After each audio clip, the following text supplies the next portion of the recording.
우리가 이 신약성경에 특별히 복음서들을 읽다 보면 예수님 시대에 있었던 이스라엘 종교 지도자들의 모습이 어떠했는지를 마주하게 됩니다. 우리가 이미 잘 알고 있듯이 이 복음서에 등장하고 있는, 또 묘사되고 있는 예수님 당시의 이스라엘의 종교 지도자들의 모습은 예수님을 메시아로 인정하지 않고 또 예수님을 하나님을 모독하는 자로 비난하면서 이 적대적인 그런 반응을 보였던 자들로 우리가 보게 됩니다. 그리고 그들은 실제적으로 예수님을 십자가에 못 박히게 하는데 아주 중요한 역할을 하게 되죠. 그런데 이스라엘에 있었던 모든 종교 지도자들이 예수님에게 꼭 적대적이었던 것은 아닙니다. 오늘 본문에 나오는 한 서기관의 이야기를 보시면 이 서기관도 아주 소수이지만 예수님에게 적대적이지 않았던 종교 지도자들 중에 한 명으로 묘사되고 있는데요. 특별히 본문 34절 말씀, 이 이야기가 마무리되는 구절을 보시면 예수님께서는 이 서기관이 한 말을 듣고 네가 하나님 나라에서 멀지 않다라고 말씀하고 계십니다. 물론 이 말씀만 가지고 이 서기관이 정말 하나님 나라의 백성이 되었는지 안 되었는지 우리가 확인할 수 있는 방법은 없습니다. 역사적인 기록도 남아있지 않습니다. 하지만 오늘 본문에서 등장하고 있는 예수님과 이 서기관의 대화를 통해서 우리는 어떠한 사람이 하나님 나라에 합당한 자인지, 그 하나님 나라에 가까워지는 자인지, 그 하나님 나라의 백성다운 모습으로 살아가는 자인지를 우리가 발견할 수 있다는 것이죠. 먼저 오늘 본문을 통해서 우리가 발견할 수 있는 귀한 교훈은 무엇이냐면 이 하나님 나라에 가까운 자, 하나님 나라에 합당한 자는 예수님의 말씀에 마음을 여는 자들이라는 것입니다. 오늘 본문 28절 말씀 첫 번째 구절인데요, 첫 번째 절을 보시면 이 서기관은 예수님께 한 가지 질문을 하고 있습니다. 모든 계명 중에 첫째가 무엇입니까? 라고 질문하고 있어요.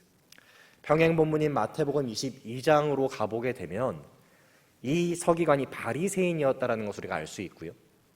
그리고 이렇게 질문한 이유, 목적에 대해서도 우리에게 알려주고 있는데 예수님을 시험하기 위함이다라고 적혀 있습니다.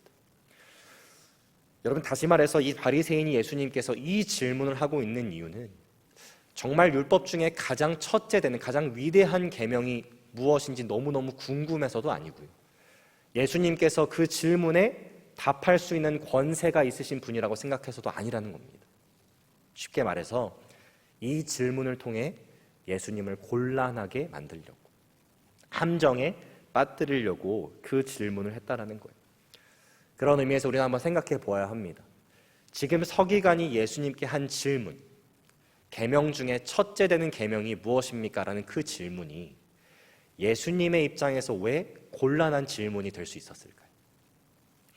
한 트래디션에 따르면 당시 바리새인들 또 종교 지도자들은 율법이 총 613개가 있었다라고 규정했습니다. 그리고 그 613개가 되는 그 율법 중에 위대한 계명, 그리고 위대하지 않은 계명, 무거운 계명과 가벼운 계명, 중요한 계명, 중요하지 않은 계명들을 자신들의 기준에 따라서 다 나눠 놨다라는 거예요. 무슨 말씀을 드리는 거냐면 지금 이 서기관이 예수님에게 가장 위대한 계명이 무엇입니까? 라고 질문할 때 이미 그 사람 마음속에는 자기가 생각했던 위대한 계명의 순서들이 있었다라는 거예요. 만약 예수님께서 자신이 갖고 있는, 또 종교 지도자들이 정해놓은 그 기준에 따라서 답변하지 않으시면 그것은 잘못된 것이라고 비난하고 공격할 지금 준비가 되어 있었다라는 겁니다. 조금 더 깊이 들어가 보면 이 사람은 여기까지는 자신이 예수님보다 높은 존재라는 것을 지금 가정하고 있는 거예요. 그런 교만이 이 서기관에게 있었다는 것입니다. 그런데 예수님께서는 이 질문을 받으시고 이 서기관이 또 바리새인들이 감히 상상할 수도 없고 생각할 수도 없는 놀라운 권세와 지혜로 그 질문에 대답하시는데요, 30절 말씀에 보면 내 마음을 다하고 29절부터 보겠습니다. 첫째는 이것이니 이스라엘에 들으라, 주 곧 우리 하나님은 유일한 주시라. 신명기 6장의 말씀을 인용하고 계시고요, 30절 말씀에 내 마음을 다하고 목숨을 다하고 뜻을 다하고 힘을 다하여 주 너의 하나님을 사랑하라 하신 것이요 31절 말씀에 둘째는 이것이니 내 이웃을 내 자신과 같이 사랑하라 하신 것이라 이보다 더 큰 계명이 없느니라 이렇게 말씀하십니다. 우리가 여기서 한 가지 좀 잘 이해해야 되는 것이 있는데요. 한글 성경으로 번역된 것을 보면 첫째는 하나님을 사랑하는 것, 또 둘째는 이웃을 사랑하는 것 이렇게 적혀 있어서 마치 가장 위대한 계명은 하나님 사랑하는 거고 그리고 넘버 2, 두 번째로 위대한 계명은 이웃을 사랑하는 것이다 라고 이해하는 분들이 계실 수 있습니다. 그런데 이 말씀은 가장 위대한 계명을 한 가지를 주시면서 두 파트로 나눠 설명하시는 거예요. 더 쉽게 설명드리면 하나님 사랑과 이웃 사랑은 동등하게 가장 위대한 계명이다 라고 예수님께서 지금 설명하고 계신 것입니다. 이렇게 예수님께서 답변하시니까 이 서기관의 반응이 놀랍습니다. 32절 말씀에 보면 이 서기관은 선생님이여 옳소이다 하나님은 한 분이시고 그 외에 다른 이가 없다 하신 말씀이 참입니다. 또 33절 말씀에 보시면 이웃 사랑하는 것을 말씀하신 것에 대해서 동의하면서 예수님의 말씀이 당신의 말씀이 옳습니다 라고 지금 이렇게 말하고 있다는 거. 여러분 예수님께서 답변하신 이 답변이 왜 놀라운 권세와 지혜 가운데 하신 답변일까요? 그리고 왜 서기관은 이 말씀에 아무런 토도 달지 못했을까요? 이 하나님 사랑과 이웃 사랑 이 두 가지 계명은 사실 율법의 모든 계명들을 다 포함하고 있는 계명이기 때문입니다. 그래서 평행 본문인 마태복음 22장 40절 말씀을 보시면 예수님께서 직접 이렇게 말씀하셨어요. 이 두 계명이 온 율법과 선지자의 강령이니라. 하나님 사랑, 이웃 사랑 이것이 모든 율법을 포괄하고 있다라는 거예요. 여러분 사람이 논쟁에서 지고 있다는 생각이 들 때, 말싸움에서 내가 이 사람을 골탕 먹이려고 했는데 오히려 내가 당했다라는 생각이 들 때 대부분의 사람들은 이 자존심 때문에 내가 이 사람보다 낮아지고 싶지 않다라는 교만 때문에 어떻게든 그 말싸움에서 논쟁에서 이기려고 거짓말을 하기도 하고요. 인격 모독을 하기도 하고요. 그 상대방을 비하하기도 하고 모든 수단과 방법을 동원해서 그 싸움에서 지고 싶지 않아 합니다. 그런데 우리가 32절에서 보았듯이 잘못된 동기를 갖고 목적을 갖고 예수님께서 질문했던 이 서기관의 자세와 모습이 완전 바뀌고 있는 것을 볼 수 있어요. 그는 예수님의 말씀에 수긍했고 동의했습니다. 그리고 그 예수님께서는 서기관을 보면서 하나님 나라에서 멀지 않다라고까지 말씀해 주세요. 여러분 왜 그렇습니까? 하나님 나라에 합당한 자들은 철저하게 하나님 앞에서 낮아지고 또 높아져 있는 나를 낮추고 내가 낮게 바라보던 예수님을 높게 바라봐야 하기 때문입니다. 그리고 그 예수님의 말씀이 권세의 말씀으로 받아들여져야 되고 능력의 말씀으로 받아들여져야 되기 때문이죠. 오늘 말씀에 등장하고 있는 서기관과 완전히 상반되는 모습으로 비춰지는 한 성경의 인물이 또 나오죠. 마태복음 19장을 가보시면 부자 청년의 이야기가 나옵니다. 그 부자 청년이 예수님께 와서 제가 무슨 일을 해야지 천국에 갈 수 있습니까? 라는 질문을 합니다. 예수님께서 계명을 지켜라 말씀하시죠. 저는 계명도 잘 지킵니다. 이렇게 반문합니다. 그때 예수님께서 그 부자 청년의 마음을 꿰뚫어 보시고 그 사람이 놓지 못하는 것이 재물이라는 것을 아시며 너의 소유를 팔아서 가난한 자들에게 나눠주어라 이렇게 말씀하십니다.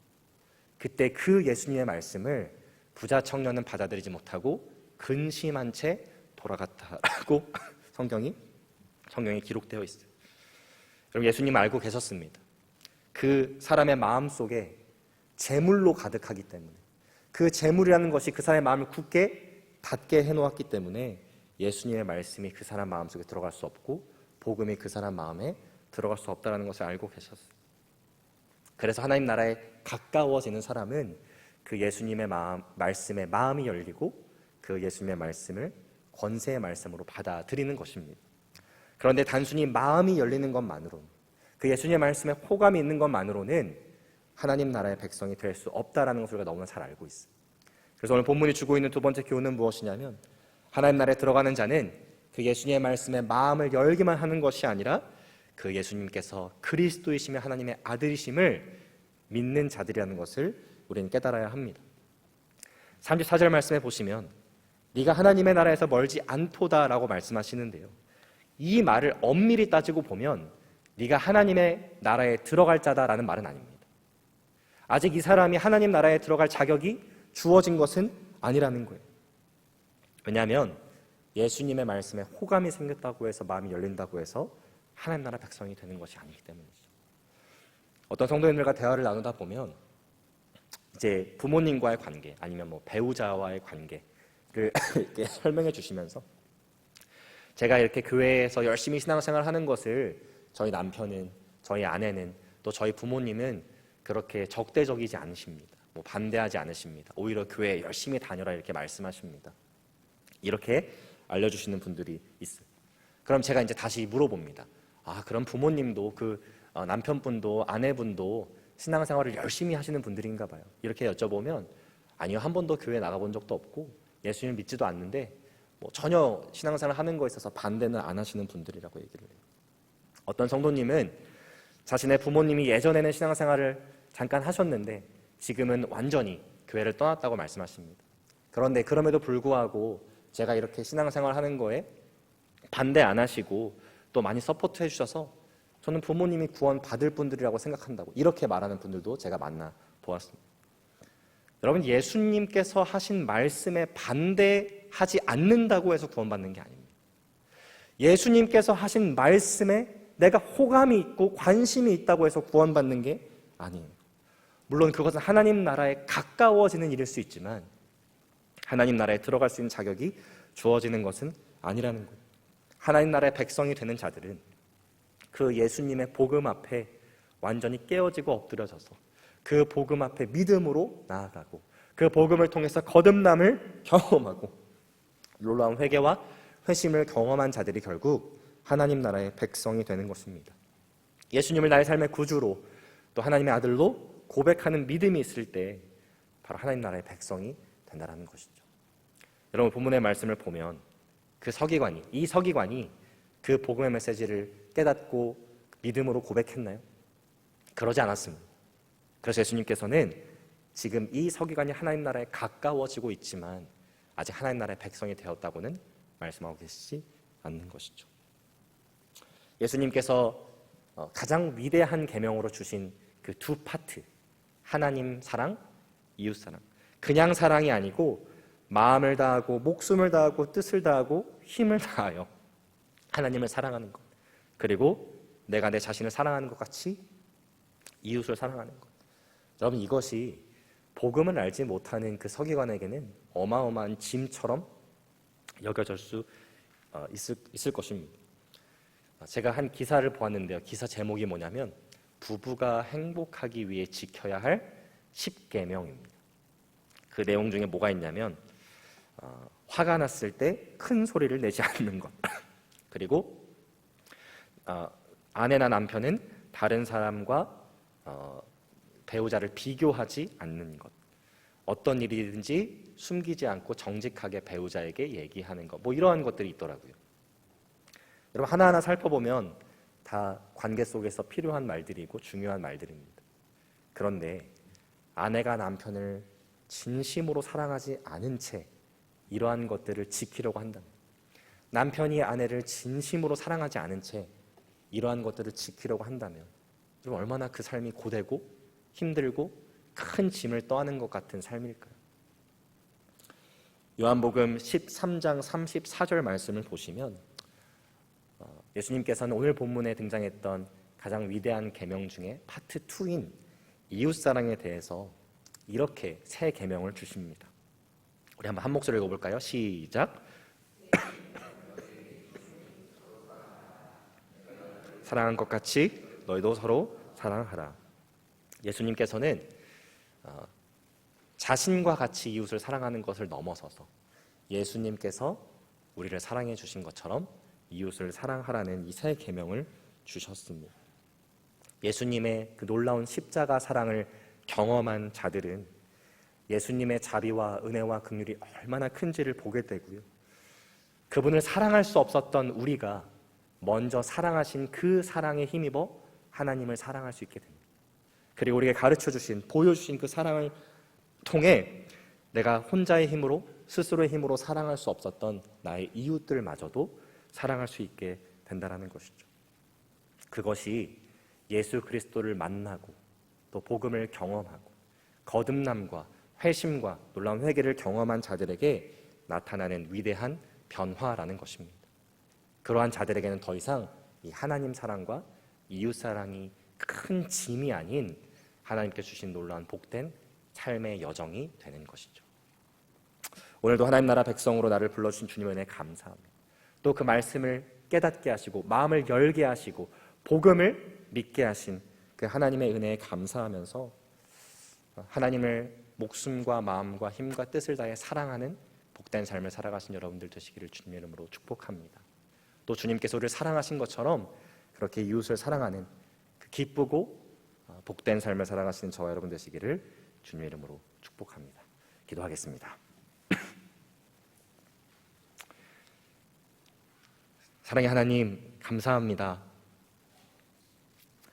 하나님 나라에 가까워지는 자들은 많이 있겠지만 그 하나님 나라의 백성이 된다는 것은 예수 그리스도를 믿는 믿음이 있어야 가능한 것이기에 아무나 하나님 나라의 백성이 될 수 없다는 것을 우리가 잘 알고 있습니다. 하나님, 우리를 택하여 주시고 우리에게 그 믿음을 선물로 주셔서 하나님 나라의 백성 되게 하심을 감사합니다. 우리가 하나님을 알지 못했을 때는 선하게 살아가는 것이 불가능하였고 하나님의 명령에 따라 살아가려고 하는 것이 너무나 큰 짐이었지만 우리의 마음을 열어주시고 복음을 깨닫게 하여 주셔서 예수 그리스도의 사랑이 무엇인지 경험케 하여 주셔서 이제 하나님을 사랑하는 것, 또 이웃을 사랑하는 것이 우리의 삶의 목적이 되고 또 우리의 삶의 기쁨이 되게 하신 것 주님 너무나도 감사합니다. 우리가 하나님께 주신 이 짧은 생애를 살아가며 하나님을 사랑하고 이웃을 사랑하는 가운데 특별히 아직 하나님 나라의 백성이 되지 못한 자들을 긍휼히 여기며 그들에게 예수 그리스도의 복음을 전하며 그들 또한 우리와 같이 하나님 나라의 백성 되는 기쁨을 누릴 수 있도록 하나님 우리의 삶을 사용하여 주시고 우리를 하나님의 나라가 확장되는 그 귀한 일에 도구로 써 주옵소서.